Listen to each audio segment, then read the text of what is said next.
হয় আমরা আমার দাবি আদায় করব অথবা আমরা জীবনপাত করব। উনি 500 টাকা করে বাড়িয়ে দিলেন, উনি যুবশ্রী প্রকল্প চালু করছেন, উনি প্রত্যেকটা প্রকল্পের মাধ্যমে আমাদের এই যে শক্তিকে উনি কি দবিয়ে রাখতে যাচ্ছেন, শিক্ষকদের যে শক্তি, শিক্ষকরা যে কারিগর। যে 235টি আনএডেড মাদ্রাসাকে এডেড করে দিলাম, কিন্তু এডেড হয় নাই।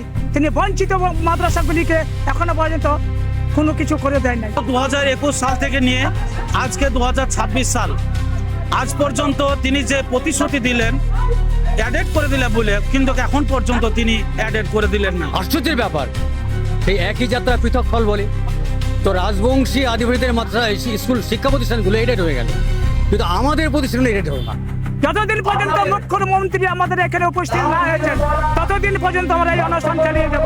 আরো বলতে চাই, তিনি বলেছিলেন সংখ্যালঘু মাদ্রাসাকে বহুদিন ধরে আমরা অ্যাডেড করে দিয়েছি, কিন্তু আজ অব্দি অ্যাডেড করল না। আজ 5 বছর হয়ে যাওয়ার পরও উনি সেই প্রতিশ্রুতি ওনার রাখেননি। আমরা সেই প্রতিশ্রুতিটা উনি জানে পূর্ণ করেন, সেই জন্য আজকে আমরা 62 দিন ধরে কলকাতার রাজপথে সিটি সেন্টারের কাছে আমরা অবস্থান করছি দিন রাত্রি। আপনার বিবেকটা হলো না, আপনার মায়া একটু জানো না, এই সমস্ত ছাত্র ছাত্রীদের প্রতি আপনার একটু মানবতা তৈরি হলো না। আপনি কেমন মুখ্যমন্ত্রী? মশার কামড়ে বহু কষ্ট করে শীতে বসে আছেন, তারা চেয়েছেন কি আমাদের 235টি আনএডেড মাদ্রাসাকে এডেড করে দেওয়া। মুখ্যমন্ত্রী 2021 সালে বলেছিলেন বহরমপুর এক জনসভায় যে 235টি আনএডেড মাদ্রাসাকে এডেড করে দিলাম, কিন্তু অ্যাডেড হয় নাই। তিনি বঞ্চিত মাদ্রাসাগুলিকে এখনো পর্যন্ত কোনো কিছু করে দেয় নাই। বঞ্চিতরা এখনো বসে রয়েছেন, তাদের মিড ডে মিল তো দূরের কথা, তাদের বাসস্থান, তাদের স্কুল পরিচ্ছদ কিছু পায় না, এবং আনএডেড মাদ্রাসা ওরা পায় না। আনএডেড মাদ্রাসার শিক্ষকের 5টা দাবি রেখেছেন, বেতন বৃদ্ধির দাবি রেখেছেন, ছাত্রছাত্রীদের মিড ডে মিলের দাবি রেখেছেন, এবং ছাত্রছাত্রীদের পোশাক পরিচ্ছদের দাবি রেখেছেন। আমরা যতদিন পর্যন্ত মুখ্যমন্ত্রী এখনো পর্যন্ত আমাদের কাছে কোনো বার্তা দেন নাই, উনি বার্তা যদি দিয়ে থাকেন, আমাদের সামনে রমজান মাস, এই রমজান মাসে আমাদের শিক্ষকরা বহু কষ্টের উপর বসে আছে। ওনারা বলেছেন আমরা এখানে রোজা রাখবো, এখানে সকল কিছু রোজা খুলবো, নামাজও পড়বো। যতদিন পর্যন্ত মুখ্যমন্ত্রী আমাদের এখানে উপস্থিত না হয়েছেন ততদিন পর্যন্ত আমরা এই অনশন চালিয়ে যাব। আরো বলতে চাই, তিনি বলেছিলেন সংখ্যালঘু মাদ্রাসাকে বহুদিন ধরে আমরা অ্যাডেড করে দিয়েছি, কিন্তু আজ অব্দি অ্যাডেড করে নাই। তিনি মিথ্যাবাদী মুখ্যমন্ত্রী, তিনি মিথ্যাবাদী মুখ্যমন্ত্রীকে আমরা এই পশ্চিমবাংলার সরকার নারাজ। সংখ্যালঘু সম্প্রদায়কে ভঙ্গ করে দিয়েছেন এই মুখ্যমন্ত্রী, কেন তা করলেন? এখনো পর্যন্ত মুখ্যমন্ত্রীর কানে শুনতে পান না যে আনএডেড মাদ্রাসার শিক্ষকরা 62 দিন অনশনের মঞ্চে বসে রয়েছেন। এই যেখানে বহু কষ্ট করে এই শিক্ষিকরা বহু কষ্ট করে দূর দূরান্ত থেকে কুচবিহার থেকে এনারা মশার কামড়ে এখানে শুয়েছেন। কিসের জন্য আন্দোলন করছে? কিসের জন্য? মুখ্যমন্ত্রী প্রতিশ্রুতি দিয়েছিলেন 235 আনএডেডকে এডেড করে দিবার। এই জন্য আমরা অনশন মঞ্চ থেকে অনল রইলাম, যতদিন পর্যন্ত অনশনে না কোনো প্রতিনিধি না এবং আমাদের সরকারি লোক পাঠাবেন ততদিন পর্যন্ত অনশন মঞ্চ চলবে। আর মুখ্যমন্ত্রীকে জানাইতে চাই, আপনি লাল ঘরে বসে আছেন, 14 তলাতে বসে আছেন, এই 14 তলাতে বসে আছেন এই সকল এই সম্প্রদায়, মুসলিম সম্প্রদায়, এই আনএডেড মাদ্রাসার শিক্ষকরা আমাকে 14 তলাতে নিয়ে গেছে। 14 তলাতে যদি আমরা নামাইতে পারি তাহলে আমাদের ভালো হবে। আমরা রাজপথে আমাদের যেমন বসে আছে, মুখ্যমন্ত্রীকে সবাই রাজপথে আমরা বসাতে চাই। এই বলে আর কিছু আমি বলবো না। আনএডেড মাদ্রাসার পক্ষ থেকে কিছু বললাম। মাননীয় মুখ্যমন্ত্রী ক্ষমতায় আসার আগে স্বইচ্ছায় উনি আমাদেরকে প্রতিশ্রুতি দিয়েছিলেন যে উনি যখন আসবেন, উনি ক্ষমতায় আসার পর 10,000 মাদ্রাসাকে উনি অনুমোদন দেবেন।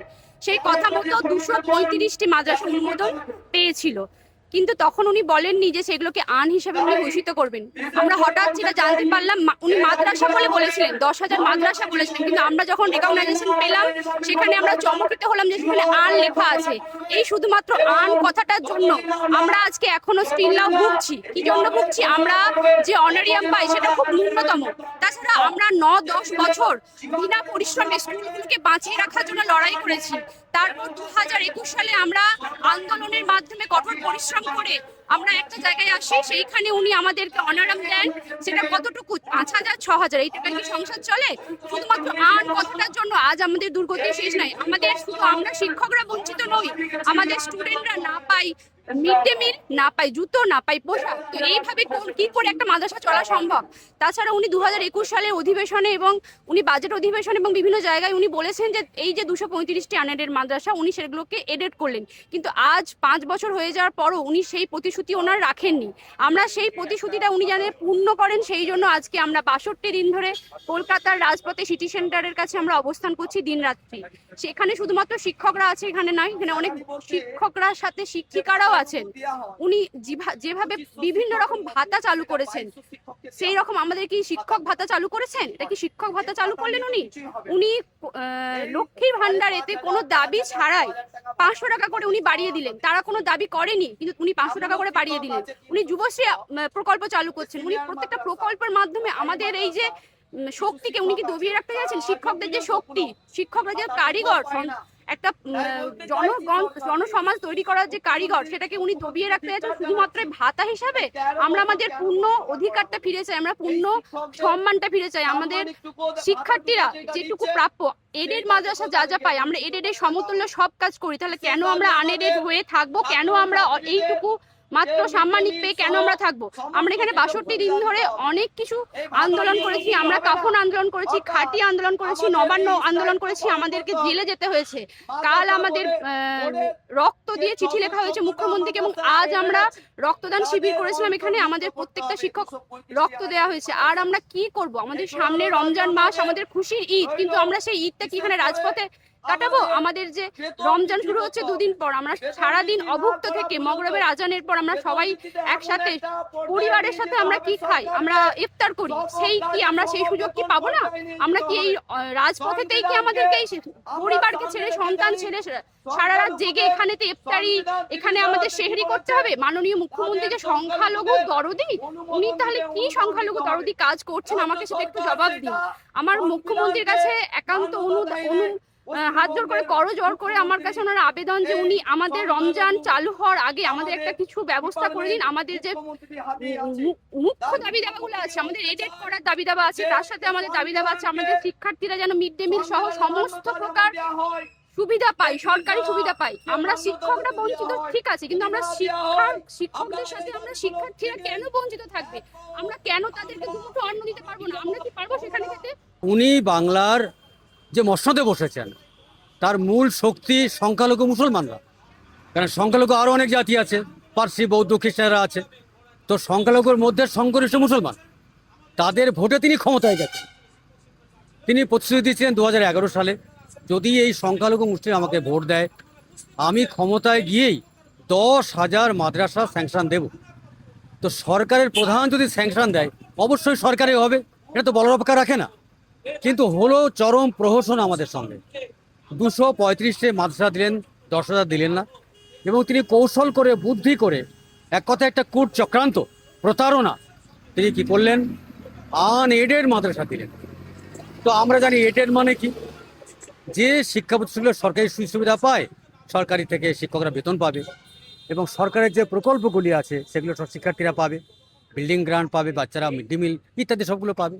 কিন্তু উনি সেগুলো না দেওয়ার জন্য কৌশল করে আমাদের স্যাংশন করা মাদ্রাসা নামে আন জুড়ে দিলেন, যে আনএডেড, অর্থাৎ কিছুই পাবে না, কিন্তু অনেক কিছু দেওয়ার প্রতারণা আমাদের সঙ্গে করলেন।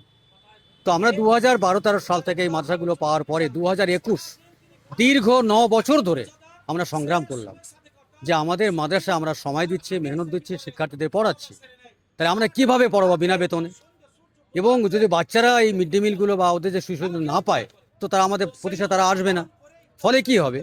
বাংলার প্রত্যন্ত এলাকাতে প্রায় 50,000 বাচ্চা তারা অশিক্ষার অজ্ঞানে অন্ধকারে চলে যাবে, তারা ড্রপ আউট হয়ে যাবে, এবং মূলত তারা সংখ্যালঘু ঘরের বাচ্চা তারা। তো আমরা আমাদের মেহনত চালু রেখে প্রতিষ্ঠানগুলো তাদের পড়াতে লাগলাম। তা 2012 থেকে 2021 দীর্ঘ সময় বিনা বেতনে আমরা তাদের পড়িয়ে শিক্ষাঙ্গনে রেখেছিলাম। আমরা এটাই ভাবলাম, যদি আমরা না পড়াই, বাচ্চাগুলো না শিক্ষা দেওয়া হয়, তাহলে এরা কী হবে? সমাজ বিরোধী হবে, অন্ধকারে হারিয়ে যাবে, শিক্ষিত হবে না। সরকারের মনে যে অন্ধকার একটা লিপসা জড়িয়ে আছে, যারা লাঠিয়াল বাহিনী হবে, এরা বোমা তৈরি করবে, এরা সরকার এদের চালিত করবে। তো আমরা শিক্ষক, আমার সচেতন, আমরা কী করলাম? আমরা মাদ্রাসাগুলো পড়াতে লাগলাম। ফলে 2021 এসে আমাদের দীর্ঘ সংগ্রামে সিলেকশনটা 1-এ হয়েছিল। এর আগে অনেক সংগ্রাম আমাদের হয়েছে, 96 দিন, কখনো 3 দিন, কখনো 7 দিন, কখনো 3 সপ্তাহ আলিয়া ইউনিভার্সিটির সামনে আমাদের হয়েছিল। তো সেখানে আমাদের প্রতারণাকে আমাদের সেই অনুষ্ঠান শেষ করে দেওয়া হয়েছিল। তো সেখানে আমরা এখানে আবার 47 ডেজ সিটি সেন্টারে আমরা অবস্থান বিক্ষোভ করেছিলাম। বাধ্য হয়ে মুখ্যমন্ত্রী আমাদের সম্মানী ঘোষণা করেছিলেন এই সিটি সেন্টারে 2021 সালে।